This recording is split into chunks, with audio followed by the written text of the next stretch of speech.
Kukatpally police station పరిధిలోని వెంకట్రావు నగర్ లో కుమార్ యాదవ్ అనే వ్యక్తి ఉరివేసుకుని ఆత్మహత్య. కుత్బుల్లాపూర్ మాజీ ఎమ్మెల్యే కూన శ్రీశైలం గౌడ్ తమ్ముడు Srinivas Goud concrete RMC plant లో ఉద్యోగం చేస్తున్న మృతుడు కంపెనీ ఆర్థిక వ్యవహారాలలో అవకతవకలు జరగగా కుమార్ యాదవ్ దానికి కారణమంటూ తన కార్యాలయానికి పిలిపించుకుని కుమార్ యాదవ్ పై దాడికి పాల్పడిన శ్రీనివాస్ గౌడ్ అతని అనుచరులు బెదిరింపులు దాడులు తట్టుకోలేక తెల్లవారుజామున ఉరివేసుకుని ఆత్మహత్యకు పాల్పడిన కుమార్ యాదవ్ కేసు నమోదు చేసుకుని దర్యాప్తు చేస్తున్న పోలీసులు. పేరు శివ, మా ఫ్రెండ్ కుమార్. వీడు నేను గత 15 సంవత్సరాల నుంచి నా కాలేజ్ టైం నుంచి ఆఫ్టర్ 10th తర్వాత వాడి నీకు స్నేహము. వాడు ఎట్లాంటి అంటే మంచి పర్సన్. వాడు ఏమున్నా సరే ఏ సిచ్యువేషన్లైనా వాడు మాకు సపోర్ట్ ఇచ్చి మాకు ధైర్యం చెప్పేటోడు. ఈరోజు ఇట్లా చేసుకుంటాడని అస్సలు ఎక్స్పెక్ట్ చేయలే. వీళ్ళ కంపెనీలో గత 9 సంవత్సరాల నుంచి పనిచేస్తుండు.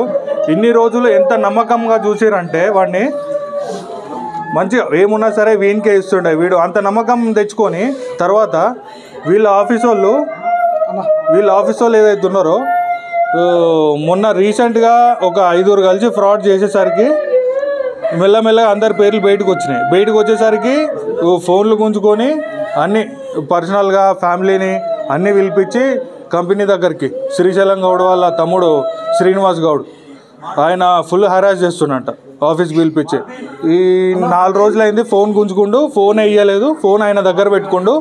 పాస్వర్డ్లు, స్టేట్మెంట్లు, వీళ్ళ పర్సనల్ ఫోటోలు, ప్రైవేట్ చాట్లు ఇవన్నీ చెక్ చేసి పిలిపించి ఈ 2 రోజుల క్రితం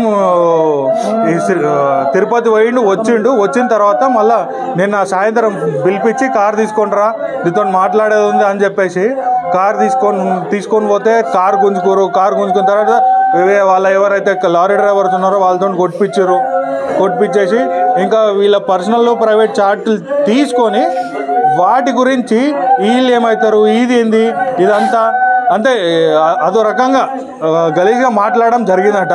నేను రాత్రి వాడు వచ్చి నాతోటి రాత్రి అరౌండ్ 11 గంటలకి వచ్చేసి కలిసి మాట్లాడితే వాడు ఇవన్నీ నాకు చెప్పడం జరిగింది. నిన్న మొత్తం వీడికి 1వ తారీఖు కూతురు పుట్టింది, 21 రోజు మొన్న ఫంక్షన్ జరిగింది. వాడేమో హ్యాపీగా ఉన్నాడు కూతురు పుట్టిందని. అంతలోపు ఇది జరిగిందని చెప్పేసి వీళ్ళు నువ్వు ఏమేం చేసినావో ఏమేం జరుగుతుందో నాకు అదంతా నేను నిన్ను మాత్రం ఏదో ఒకటి చేస్తా అని బెదిరించడం జరిగింది. మొత్తం కొట్టిరు కూడా, కొట్టేసి పర్సనల్ ఫిజికల్గా ప్లస్ మెంటల్గా వాడిని మొత్తం హరాస్ చేశారు.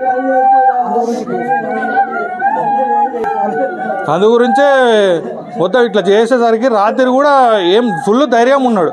ఏమున్నా పోయి చేద్దాం నేనేం తప్పు చేయలేదు అది అని మాట్లాడినాడు.